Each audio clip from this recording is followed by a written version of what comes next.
खेती मौजूदा दौर में एक ऐसा व्यवसाय बन गया है जहां पर लागत बढ़ती जा रही है। नई तकनीकों का इस्तेमाल करने के लिए महंगी मशीनें, महंगे खाद और महंगे बीज ने खेती की लागत को बढ़ा दिया है। ऐसे दौर में जीरो बजट फार्मिंग उन किसानों के लिए वरदान की तरह है जिनके पास खेती के लिए पूंजी का अभाव होता है।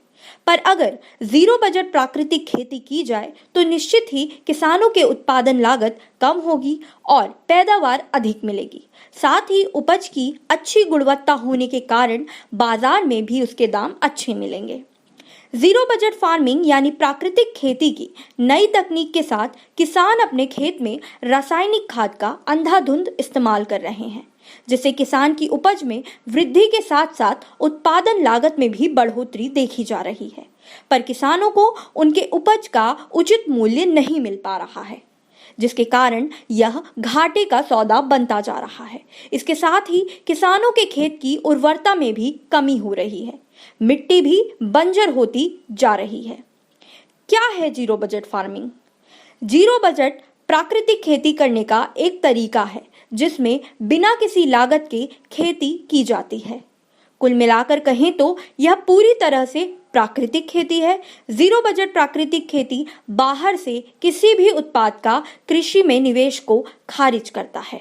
जीरो बजट प्राकृतिक खेती में देसी गाय के गोबर एवं गौमूत्र का उपयोग किया जाता है। इस विधि से 30 एकड़ जमीन पर खेती के लिए मात्र एक देसी गाय के गोबर और गौमूत्र की आवश्यकता होती है।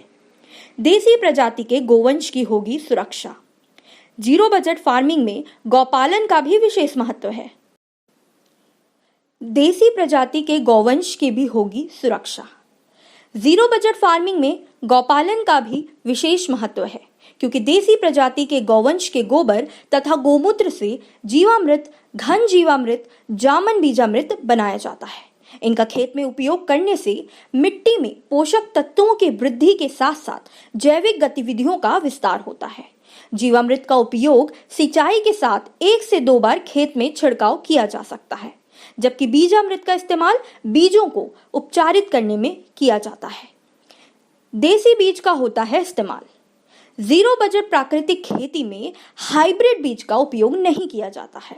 इसके स्थान पर पारंपरिक देसी उन्नतशील प्रजातियों का प्रयोग किया जाता है। इस विधि से खेती करने से किसान को बाजार से खाद एवं उर्वरक, कीटनाशक तथा बीज खरीदने की जरूरत नहीं पड़ती है, जिससे उत्पादन की लागत शून्य रहती है। एकल कृषि पद्धति को छोड़कर बहुफसली की खेती करते हैं, यानी एक बार में एक फसल ना उगाकर उसके साथ कई फसल उगाते हैं। जीरो बजट प्राकृतिक खेती को करने के लिए 4 तकनीकों का प्रयोग किया जाता है। कहाँ होती है zero budget farming? Andhra Pradesh ऐसा पहला राज्य है जिसने जीरो बजट खेती को पूरी तरह से अपना लिया है। साल 2024 तक राज्य सरकार ने सभी गांवों तक जीरो बजट फार्मिंग को पहुंचाने का लक्ष्य रखा है। प्रदेश की सरकार ने साल 2015 में जीरो बजट प्राकृतिक खेती को पायलट प्रोजेक्ट के तौर पर कुछ गांवों में प्रयोग किया था। आज यहां के 5 लाख किसान जो हैं वो जीरो बजट खेती कर रहे हैं। इसके अलावा हिमाचल प्रदेश सरकार ने भी जीरो बजट प्राकृतिक खेती को अपने राज्य में बढ़ावा देने के लिए एक परियोजना शुरू की है। जीरो बजट ऑर्गेनिक फार्मिंग के फायदे। जीरो बजट खेती में किसानों को आर्थिक लाभ होता है। उन्हें खाद और बीज खरीदने के लिए पैसे नहीं खर्च करने पड़ते हैं। साथ ही यह खेत की मिट्टी के लिए फायदेमंद होता है, क्योंकि इसमें रासायनिक खाद का प्रयोग नहीं होता है। फसलों की पैदावार अच्छी होती है, इसमें लागत कम आती है पर मुनाफा ज्यादा होता है।